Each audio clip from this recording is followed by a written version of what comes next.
Chapter 20. Patrick. My nerves are a jumbled mass of tangled wires as I enter the office Monday morning.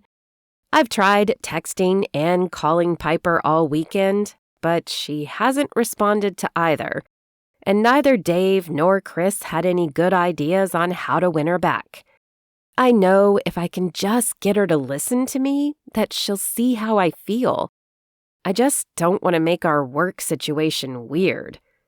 When I reach our cubicles, I see that hers is empty, which is odd because she's almost always the first one here. I glance around, wondering if maybe she just ran to the bathroom or for some coffee, but the only person I see is John, approaching with a large cup of coffee in his hand. "What are you doing here so early?"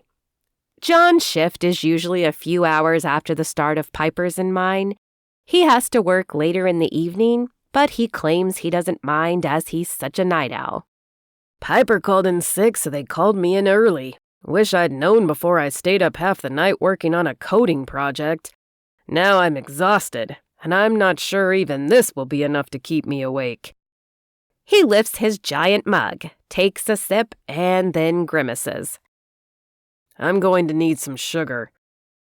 As he turns back toward the kitchen, I take out my cell phone to text Piper. I know she's not sick. She's avoiding me. "Please, can we talk?" I set my phone beside my computer so I'll see a text come in if she sends one, though I'm doubtful she will, and try to get to work. But I can't concentrate. Every few minutes, my eyes stray to the phone. How long is she going to ignore me? At lunch, I clock out and head to Piper's apartment. I know there's a chance she won't let me in, but I have to try. And maybe I'll get lucky and one of her roommates will be there to let me in.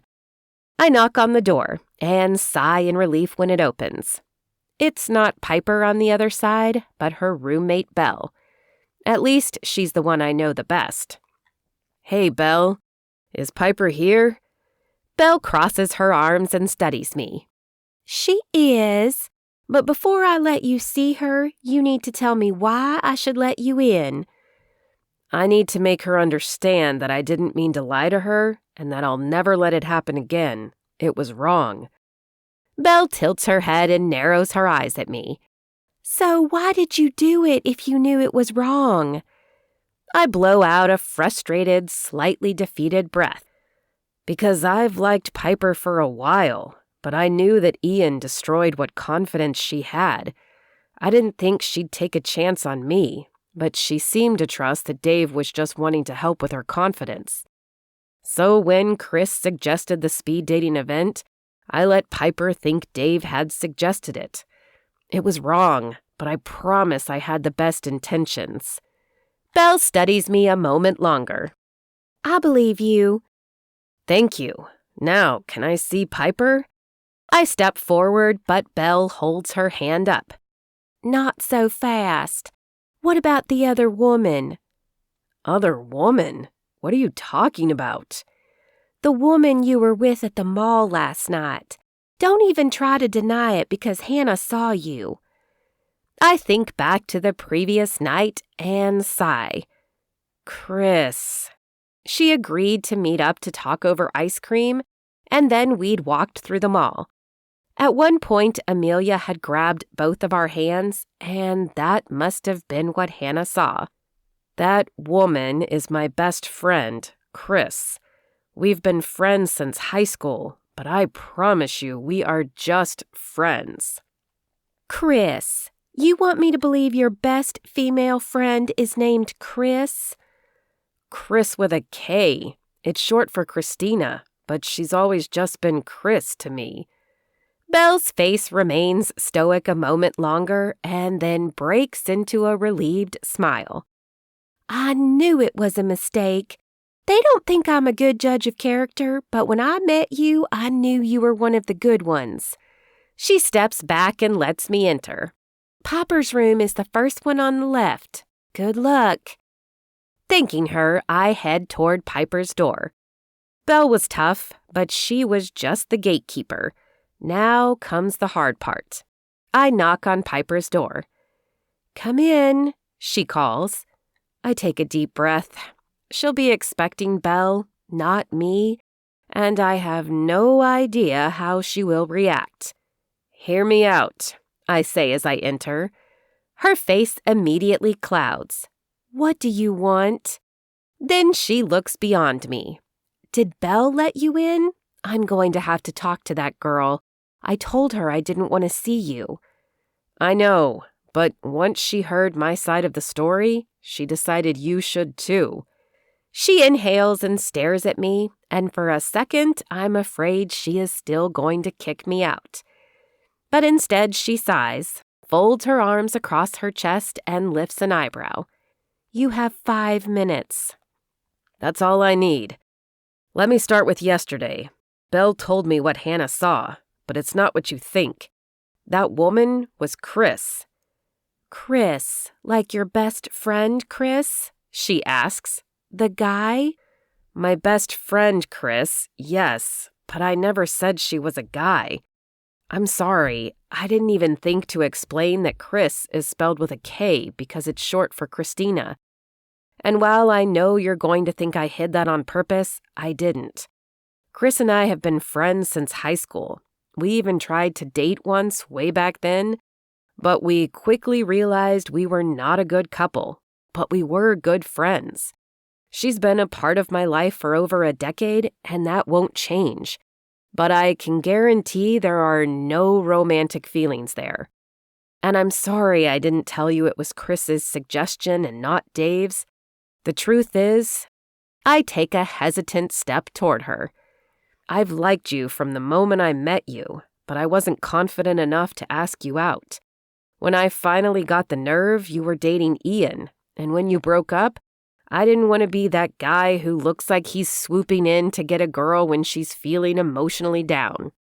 I thought if I could get you to spend time with me, then you would see I'm not like Ian, and that we're really good together, and then I could tell you how I feel."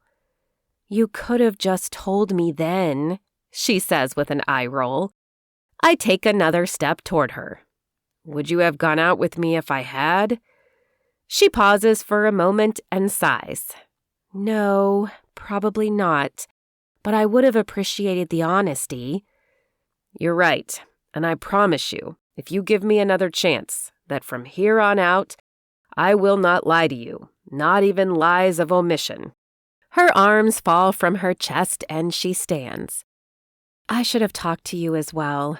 I know how it feels to be ghosted, and I shouldn't have done that to you." I offer her a crooked smile.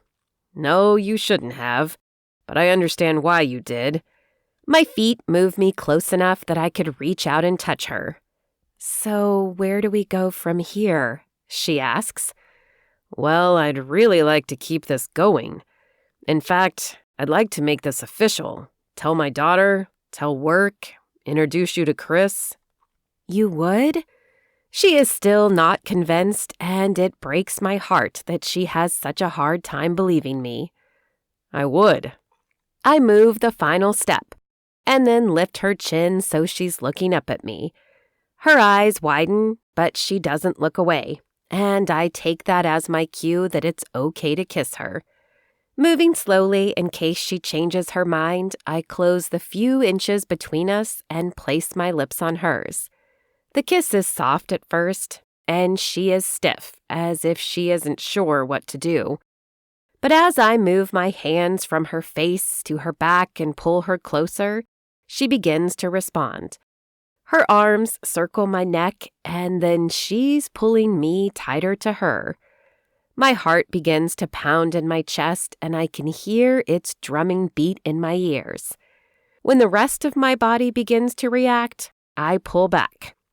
"I'm guessing that's agreeable to you?" I ask, as I tuck a strand of hair behind her ears. She looks a little dazed for a second, but then she nods, and her lips pull into a soft smile.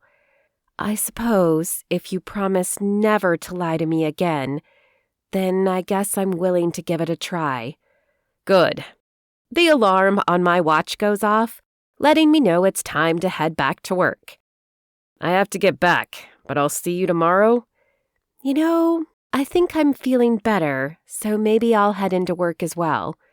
I pull her close for another quick kiss and then lead the way out of the bedroom. "Oh, you guys made up," Belle says when she sees us. "I knew you would. See, I told you he was one of the good ones." Piper looks up at me and squeezes my hand. "For once, I think you might be right." I smile back at her and promise myself that I will never do anything to change her mind on that statement.